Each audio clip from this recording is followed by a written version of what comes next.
Welcome to the Maverick Paradox podcast, where we explore what it is to be a maverick and discover effective modes of leadership. I am Judith Germain, and my mission is to propel the maverick mindset into a world where character and integrity will ultimately have a higher premium than personality and bureaucracy. Thank you for joining me on this journey. If you'd like to continue with me, then please subscribe to my podcast on iTunes, Stitcher, or one of the other popular podcast platforms. Today, we depart from our usual conversation with format. In April 2019, David Pilbeam and Dr. Glenn Wallis from socialized reviewed the podcast Forging Your Path to Success that I recorded with Dr. Wallis some time ago. I found it really fascinating to listen to two of them discuss that episode and generate new insights, things I have yet to consider. It's always interesting to hear other people comment on your work. David and Glenn have a great conversational style, which feels like you are eavesdropping on good friends' private opinions. Glenn has again graciously allowed me to add our socialized episode to the Maverick Paradox podcast, thus benefiting both audiences. In relation to David and Glenn's review of my interview, it's exactly how it was originally broadcast, with additional commentary. They discussed a number of things. Amongst them was my 15 years research into Mavericks and what did that mean. They talked about adaptive Mavericks and the connection between authenticity and Mavericks.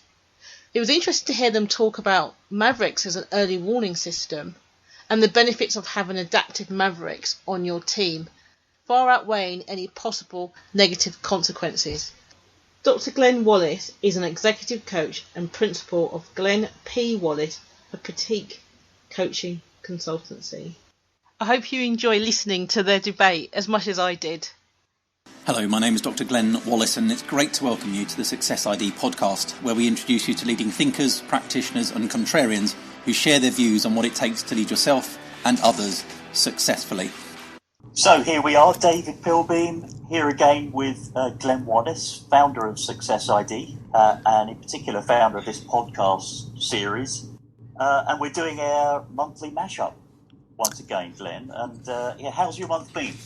It's been really good, actually, David. We had the slight break in the middle because of the Easter holidays, which were lovely, and certainly in the UK the weather was pretty fantastic where I am, and so we enjoyed a great time there. But it's been a busy month and some really good conversations, and the podcast seems to be going from strength to strength, which is fantastic. Super. Yeah, I've noticed the numbers creeping up, which is, as you say, is brilliant, and we had, of course, Judith, Germain, this time around, talking about forging your own path of success, and Chris Nell talking about adaptation as success. And I wonder, just first of all, if we started with Judith, Glenn, well, what were the main outtakes from your conversation with Judith? So it was about 18 months ago that Judith was kind enough to invite me onto her podcast to talk about some of the work that she's doing around this whole idea of Mavericks. And what I really like about her work is, although she's pretty understated about it in some ways, it seems to come very naturally to her to talk about it in great depth. You know, she's studying this area for 15 years or so, and it has been the central core of her work. And what I got from one of the biggest takeaways was just how deeply she understands something that outside of her, I don't hear people talk about the idea of Mavericks specifically. So what I really loved about it when I was on a guest of hers, and when she came back and returned the favour and was a guest of ours, was just how deeply she understands it and thinks about it and understands how it's important for an individual to understand their kind of maverickness, but also how to develop those sort of that independence of spirit in a way that works within an organisational context or within a broader system, and how if you're leading Mavericks, how you might tap into some of that. So there was so much of it to take away, and I think perhaps, as she said a couple of times on the podcast itself, I think she thinks I'm a maverick, and I recognise some of that maverickness in myself, and perhaps that's why it appealed, I guess. And on what I was wrestling with as I was listening to the podcast was, coming up with my own definition of what a maverick was. Yeah. And I wonder, in her company and having spent time with her outside of the podcast and been on her podcast series too. Are you closer to understanding what that is? You're saying that you may or may not be, I think, a maverick, but why are you wavering, and what's your understanding of what it is, having spent time with her? I think it's. I'm not sure I'm wavering. I think it's that what I really like about her is that she's got this fantastic phrase which she talks about willfully independent people, and mavericks are willfully independent people, and I think what Jude's also done is kind of give us a continuum of kind of okayness about mavericks, in the sense that you can be an extreme maverick at one end, and basically you're kind of working outside of societal norms, so you can't integrate that independence of spirit, I guess, in a way that's helpful. And then you've got kind of adapted mavericks who understand how systems work, have kind of normalized to some extent their behavior without losing that willful independence. And I really, really like that. I think it's such a cool way of looking at the concept, and that you can either ramp up your maverickness, or you can tone it down and normalize it to some extent.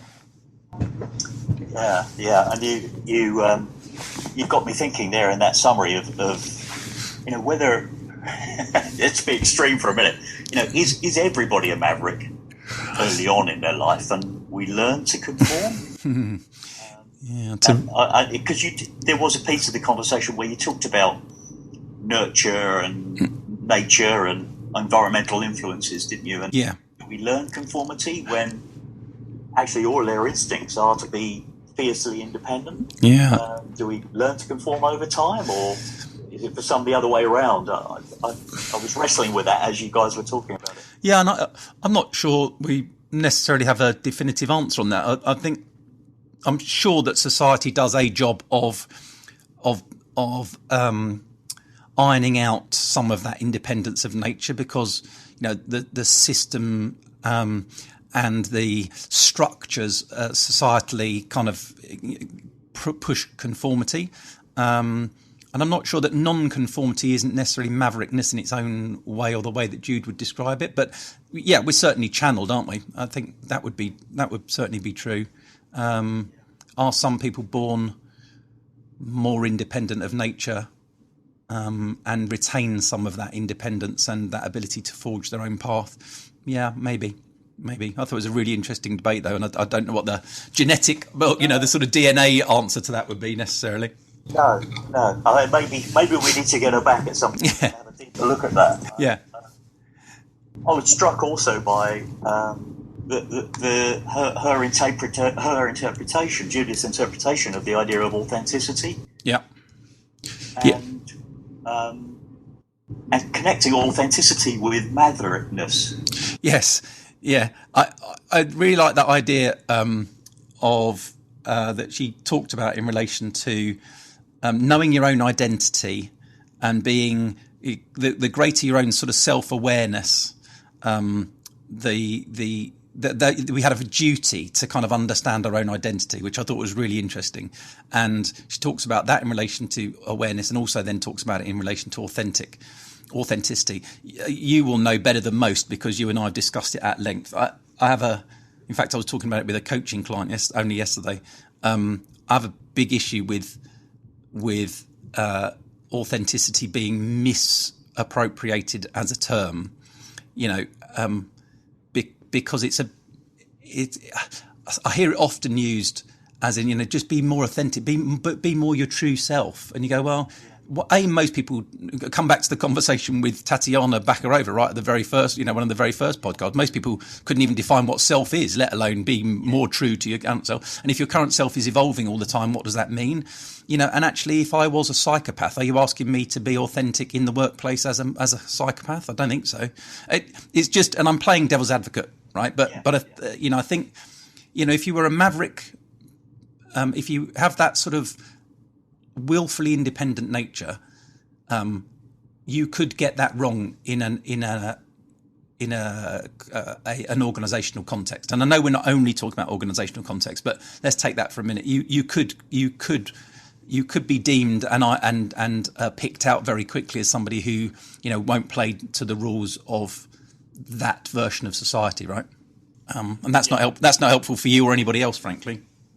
No, definitely, and it led. I think that piece of the conversation that you were having with Judith led to the thought, which is, so what for people who may have Mavericks in their organisation, in their team, or in fact want some Mavericks in their team. Yeah. It's an interesting one. What are the benefits of a Maverick coach? Yeah, and I think the fact that that we've got people who are independent of thought, and this was something that I know Chris touched on as well. This idea of diversity. Is diversity a set of what's the right word? Kind of groups of people, is it kind of groups of people, whether that's your sexuality or it's your ethnicity, it's your, whatever, or actually is diversity also about the thinking that you can bring, the originality of thinking that you bring to it? And I think my view would be it's probably a bit of everything, but diversity isn't solely a quota-based thing. It's because you could have a very mixed and diverse group. I think we made this point, and but have a very similar set of ways of thinking and looking at the world, and that's not very helpful. I think Mavericks probably allow you as a leader to really tap into a different set of thinking, a different view of the world that is useful, probably very innovative, strong-headed for sure, potentially, but interesting nonetheless. Oh, and no doubt. And when she talked about some of what Mavericks can bring, that she talked about them, stopping you from screwing up. There being like an early warning system. Yep. They'll always tell you what they're thinking and what they're seeing. Loving change, being novel and curious, well networked, great at harnessing their own energy. I think those are all attributes in human beings that we'd love to have in our organisation. Yeah. And I think I'm hesitating as I'm saying this, but I'm wondering if what it would take for a leader to actively seek out people like that to bring into their team would not only be able to see the benefits, but actually would be courage. Yes. Yeah. They're going to test you every day. Aren't they? Yeah. They're going to test you out every day. Yes. Yeah. And I think that's absolutely true. And I think. But that would be true of recruiting anybody that's not in your image, right? I think there is some courage that's required by leaders to go, what I don't want is lots of mini-me's. I don't want a genetic gene pool that's very, very narrow, and because I've recruited in my image. Yeah. I like the fact that, if you think about the advantages of having Mavericks on your team there, she talked about high integrity, creativity, they're output driven, because their reputation is important to them, that they're kind of the ethical piece is important as well. And you go, well, frankly, yes, please, I'll have a bit more of that. Thanks very much. Why would you not? I think there's the downside of that sort of independent spirit where they're pushing you a bit is probably way outweighed by the upsides of having, those traits that we've just outlined, as part of your team. Yeah, and I think there is something too in, it's my sense, and I don't know this for certain, I haven't done the research, but from talking to people who have portfolio careers or have set up their own organisation or have become have gone on to work for themselves. Yep. That a lot of those people would fulfil some of the criteria you're describing in a Maverick. They've almost needed to break out of the structural settings and the restrictions perhaps that they see organisations put on them. Yeah. In order that they can in fact be themselves and be more authentic. They can't find a way to do that within a corporation. Yes, and what I quite liked about socialized, the idea of socialized Mavericks, is that they're actually pretty collaborative. So you don't have to go out on your. I think there's a difference between being a Maverick and being a loner. And I think there's. There are all sorts of reasons why people might end up being a loner, and or at least perceived as such. Let's put it that way. And I think the nice thing about the socialized Maverick is that they are independent of thought, but not necessarily independent of other people. So that that intradependence is still pretty important to them.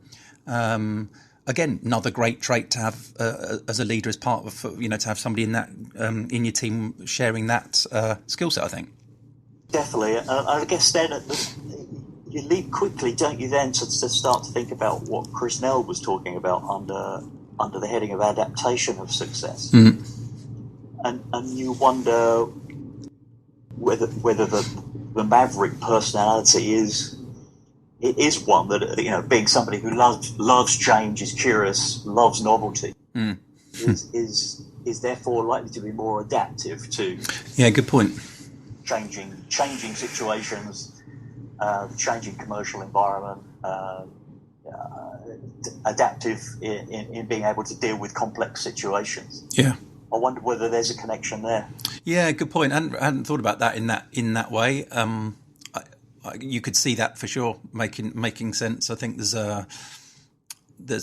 that kind of innovative way of looking at things, and a drive to get things done probably means that you'd adapt in order to get it done, right?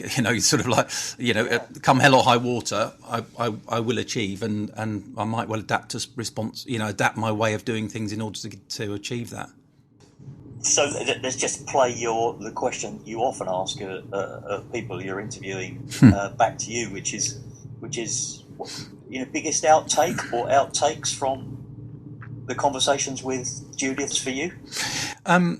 From Jude, a lot. I think you've already challenged me on it already today in this podcast, which is owning Maverickness, and I think there's something in the concept which is really attractive to me, and I think as long as you do it well, then I think being a socialized Maverick is a really cool place to be, and perhaps it's owning it and turning up the volume on the bits of it appropriately, I think. Thanks, Glenn and David, for the great discussion. Thank you once again for tuning into the Maverick Paradox podcast. I hope you enjoyed listening to David and Glenn discuss my work. I found it really interesting, and I learned a lot about how other people see the work, and also gained some insights that I hadn't actually put together myself. I wonder whether you did as well. My book, The Maverick Paradox, The Secret Power Behind Successful Leaders, goes into far more detail on Maverick leadership, the ethical stance, and how you can benefit from having a Maverick on your team. You can buy the book on Amazon. If you would like to learn more about Mavericks and leadership, then please subscribe to my podcast on iTunes, Stitcher, or one of the other popular podcast platforms. Find out how willful independence can ultimately change all our futures. The next time I'll be here with an interesting guest, ready to explore the mysteries of Maverick leadership. Thanks again, and see you soon.